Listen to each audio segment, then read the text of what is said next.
Sign the word with RG में आप सभी का बहुत ही ज़्यादा स्वागत है। इस वीडियो में हम लोग क्लास 12 शिक्षा शास्त्र का भाग 2 का चैप्टर 5 बुद्धि परीक्षण कवर करने वाले हैं। इस चैप्टर के शॉर्ट टाइप क्वेश्चन हम लोग देखने वाले हैं। तो चलिए स्टार्ट करते हैं।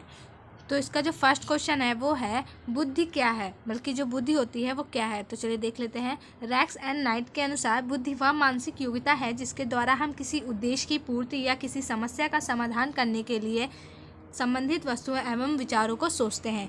बल्कि बुद्धि एक ऐसी प्रक्रिया है जिसके द्वारा हम किसी भी चीज़ की पूर्ति करने या फिर किसी चीज़ का ज्ञान अर्जित करने के लिए उन विचारों या फिर उन वस्तुओं के बारे में सोचते हैं।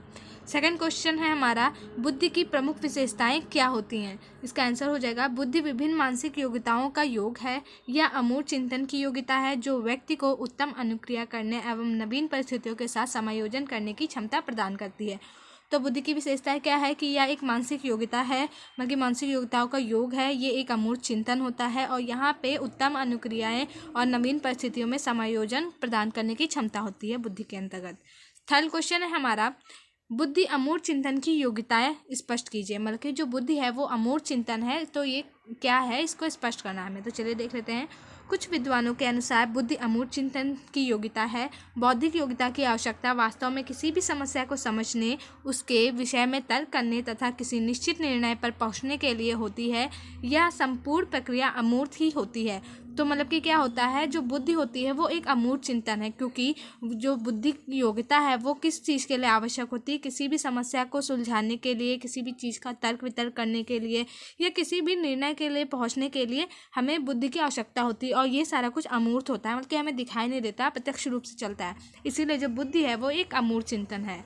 तो इसके लिए टर्मन के अनुसार, मतलब कि टर्मन ने भी इसके बारे में कुछ कहा है, एक व्यक्ति उसी अनुपात में बुद्धिमान है जिसमें कि वह अमूर्त चिंतन करने योग्य है। मतलब कि एक व्यक्ति उतना ही बुद्धिमान माना जाता है जितना कि वो अमूर्त चिंतन कर पाता है।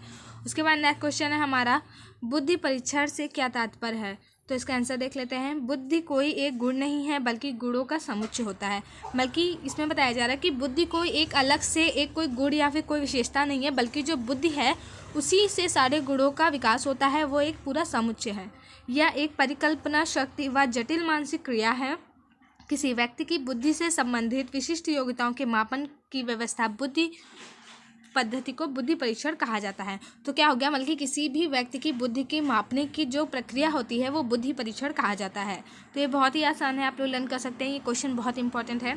बुद्धि परीक्षणों का आविर्भाव सर्वप्रथम अमेरिका में हुआ। मतलब कि जो बुद्धि परीक्षण था वो कहाँ स्टार्ट हुआ था, अमेरिका में स्टार्ट हुआ था। बुद्धि परीक्षण का तात्पर्य उन परीक्षणों से है जो बुद्धि लब्धि IQ के रूप में केवल एक अंक के माध्यम से व्यक्ति का समान बौद्धिक स्तर एवं उसमें निहित विशिष्ट योग्यताओं की ओर संकेत करता है।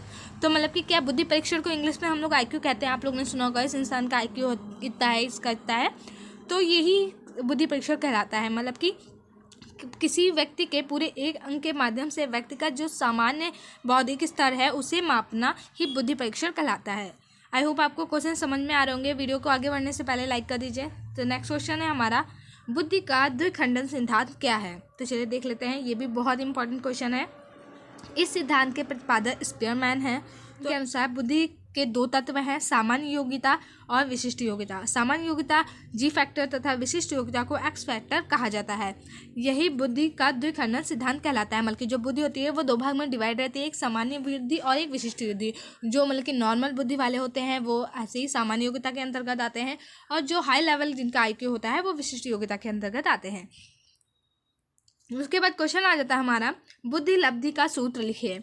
बुद्धि लब्धि है, ये निकालने के लिए आती है। आपको एक क्वेश्चन दिया रहता है न्यूमेरिकल के टाइप से और आपको उसकी बुद्धि लब्धि निकालनी होती है।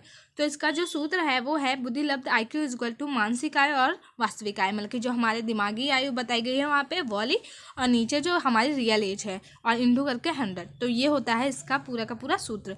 तो अगर जो आपको इससे रिलेटेड क्वेश्चन की वीडियो चाहिए तो आप कमेंट करके बता सकते हैं, मैं इससे रिलेटेड क्वेश्चन की वीडियो भी बना दूंगी। तो अगर जो आपको ये वीडियो अच्छी लगी हो, ये क्वेश्चन समझ में आए हो, तो प्लीज़ वीडियो को लाइक कर दीजिएगा और चैनल को सब्सक्राइब कर दीजिएगा।